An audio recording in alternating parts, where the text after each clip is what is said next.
안녕하세요. 춘천 한마음교회 이준호입니다. 저는 성실하게만 살면 가족에게 인정도 받고 직장 문제도 없을 것이라 여겨 기계처럼 일만 하며 지내왔어요. 그러나 평생을 바친 회사의 부도를 통해 하루아침에 실업자가 되면서 낙심했지만 부활하신 예수님을 만나 사명자로 거듭난 이야기를 나누려고 합니다. 저처럼 6.25 전쟁 직후부터 10여 년 동안 태어난 세대를 베이비 부모 세대라고 일컫는데요. 우리나라 발전의 주요기도 하지만 사회와 가정의 희생에서도 노후 대비 없이 노부모 부양 물론 자녀의 취업난 부담까지 떠안면서 어깨가 더욱 무거워진 세대를 말합니다. 저 역시 새벽별을 보며 출근하고 온몸이 기력이 다 빠진 후에야 늦은 야밤의 별을 보며 퇴근하는 생활이 다람쥐 쳇바퀴 돌듯 반복되었는데요. 이렇게 열심히만 살면 가정이든 직장이든 모든 문제가 잘 될 거라고 생각했습니다. 청계천에서 담배가게를 하시던 부모님의 장남으로 태어난 저는 성실히 사시는 두 분 덕분에 생활은 어렵지 않았어요. 그러나 아버지가 친구에게 사기를 당하면서 쫄딱 망한 우리 가족은 하루아침에 판자촌으로 이사를 해야 했어요. 서울에서 전망이 제일 좋은 달동네 중에서도 가장 높은 곳에 있었던 우리 가족의 판잣집은 손을 뻗으면 밤하늘의 달을 딸 수도 있었습니다. 어려운 환경 속에서도 부모님은 힘든 모습을 보이지 않고 늘 성실하게 사셨는데요. 저도 부모님처럼 성실하게만 살면 굶어 죽지는 않겠다는 생각을 했어요. 실업계 고등학교를 다니던 저는 졸업을 하기 전에 취업을 했어요. 어린 나이에 회사를 열심히 다니다가 남들 다 가는 군대 가게 됐는데요. 군대에서 관리병으로 성실히 근무하다가 제대를 했습니다. 근면함이 몸에 배어 입사한 직장에서 저는 성격대로 성실하게 직장 생활하게 되었는데요. 요즘은 많은 사람들이 자신의 적성이나 급여 조건, 복지 환경에 따라 이직도 참 많이 하는데요. 저는 한 번도 이직이라는 것을 생각해 본 적이 없이 무식하게 한우물만 팠습니다. 하루 24시간 중 잠자는 시간 대여섯 시간을 제외하곤 거의 회사 중심으로 생활을 했어요. 해 뜨기 전 멀리 떨어진 회사로 출근하면 아침을 시작으로 삼시세끼 회사에서 해결하고 퇴근을 했어요. 무슨 일이든 주어지는 마무리하고 퇴근을 해야 뭔가 개운했고 남들이 안 하고 피하는 일까지 도맡아 했습니다. 마치 제가 사장이라 된 듯이 회사에 몸바쳐 일했어요. 그러다 보니 퇴근 시간은 자연적으로 늦어지고 집에 도착해 시계를 보면 늘 10시간 넘는 시간이었어요. 그리고 몇 년 전부터 건강도 챙기고 교통비도 줄일 겸 자전거를 타고 출퇴근하기 시작했는데요.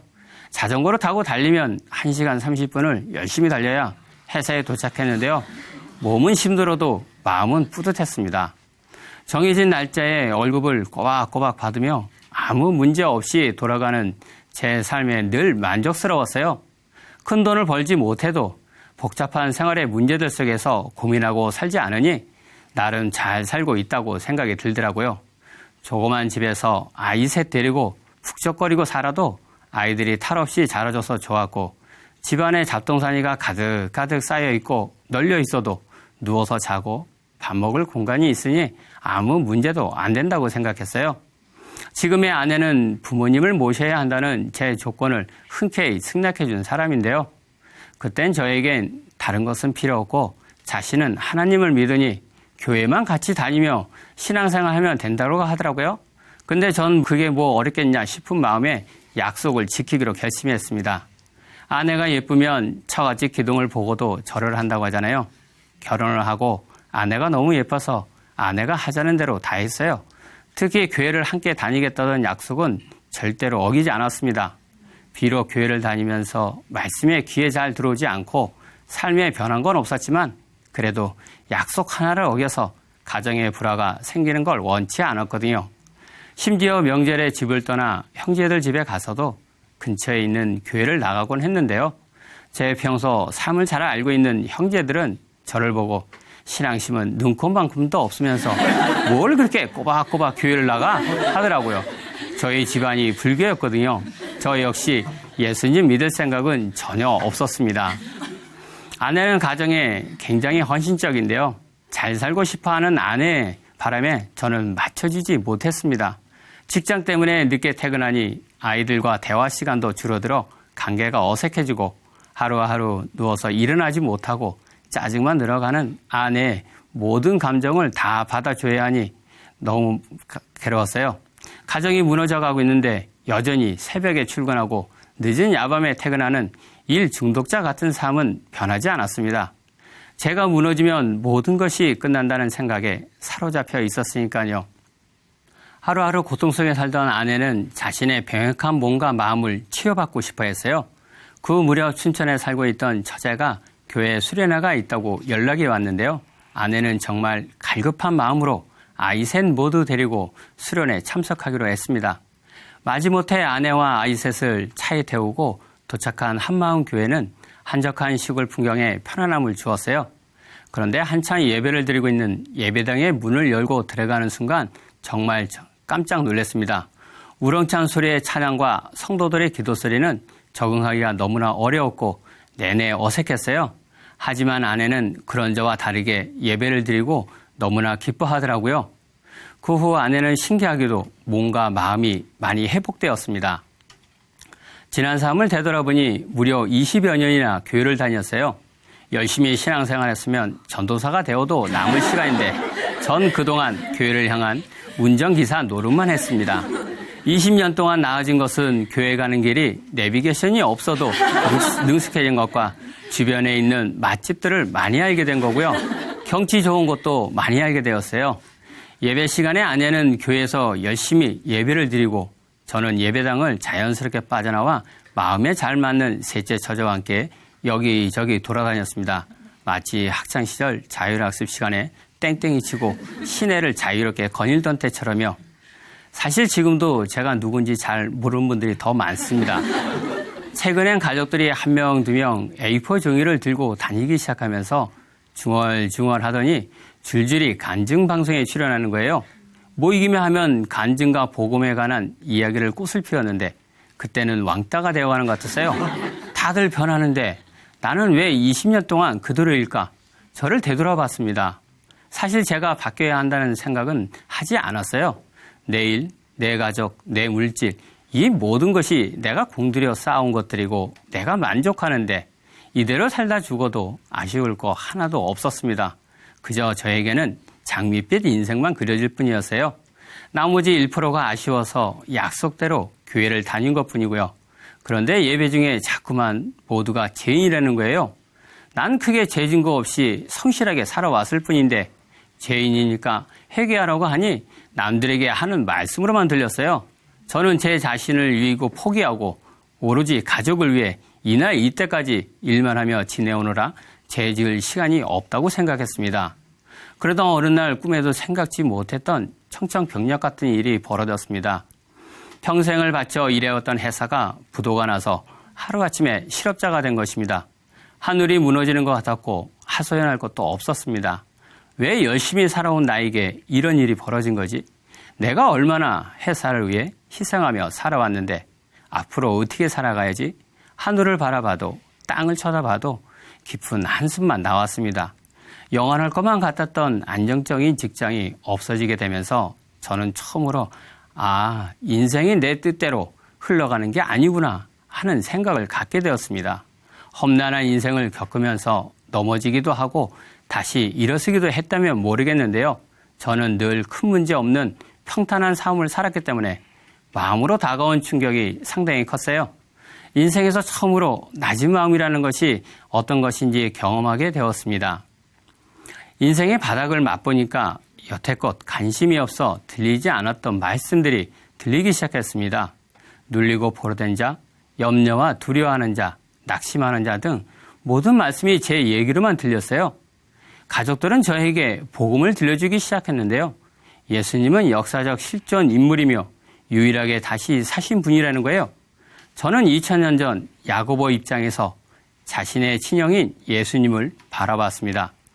같은 부모에게서 우리와 동일하게 태어났고 어린 시절 함께 자라며 일생을 같이 보냈는데 어느 날 형은 나는 하나님이다. 난 하늘에서 왔다. 나를 믿는 자는 영원히 죽지 않는다. 말하는 거예요. 이런 말을 들은 야고보는 형이 미치광이로 생각한 것이 충분히 이해가 되더라고요. 그런데 눈앞에서 죽었던 형이 자신의 약속과 성경의 예언대로 부활한 거예요. 야고보는 다시 살아난 형이 하나님이고 자신은 예수 그리스도의 종이라고 고백하며 순교까지 했다는 것이 역사에 기록되어 있었습니다. 다른 제자들도 이 믿을 만한 증거 앞에 모두 굴복되었고요. 이것을 보는 순간 부활이 역사적인 사실이구나. 부활이 신화가 아니라 진짜였구나. 예수님이 부활이 사실이니까 그분이 살아계신 하나님이 맞구나. 20년을 넘게 교회를 다녔어도 희미하고 막막했던 부활이 선명해졌습니다. 얼마 전 목사님께서는 소가 산채로 도살장에 끌려가는 모습을 통해 우리가 이 세상에서 어떤 모습으로 살고 있는지를 비춰주셨는데요. 그 말씀이 문득 떠오르면서 내가 지금까지 도살장에 끌려가는 소처럼 마귀에게 끌려가며 지옥으로 가고 있었구나 알게 되었습니다. 순간 너무 두렵고 이대로는 더 이상 안 될 것 같다는 생각이 들었습니다. 이렇게 긴 시간 무늬만 교회로 살다간 결국 저 소처럼 나도 도살장에 끌려가겠구나 싶은 마음에 정신이 차려졌습니다. 이런 저를 바라보시며 슬퍼하셨을 하나님 마음이 보여졌습니다. 반대로 제 처지도 보이더라고요. 하나님께서는 나의 주인 되기 위해 이 땅에 오셨다 가셨다고 하는데 전 여전히 제 인생만 생각하느라 하나님께 전혀 관심이 없었어요. 항상 제 머릿속엔 난 지금껏 착실하게 살았고 남에게 피해주지 않았어요. 그리고 가족과 회사를 위해 희생하며 최선을 다해 잘 살고 있는데 뭐가 문제가 있나 이런 생각으로 똘똘 뭉쳐 살았던 게 보였습니다. 그런 돌덩이처럼 무감각하고 이기적인 마음 앞에서 하나님은 끈질기고 끊임없이 제 마음의 문을 두드리고 계셨더라고요.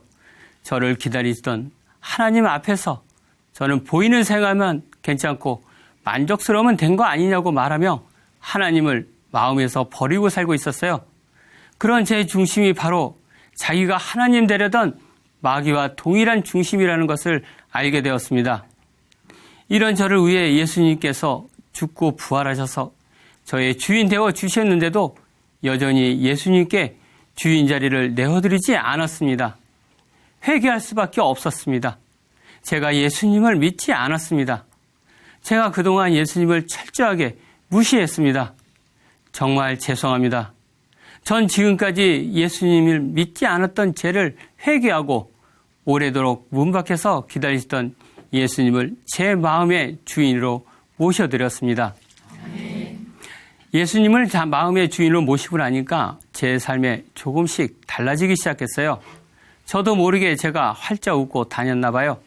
가족들은 제 얼굴을 보면서 얼굴이 활짝 폈다는 말을 자주 하더라고요. 그리고 전 말을 조리 있게 잘 못해서 말이 많아지면 오히려 흠이 될까 봐 말을 많이 안 하는 편인데요. 마음의 기쁨이 임하니까 저도 모르게 말이 많아졌어요. 그동안 교회를 오랫동안 다녀도 친한 사람이 별로 없었는데요. 어색하게 지내던 지체들을 보며 반갑게 손을 잡고 인사도 하게 되더라고요.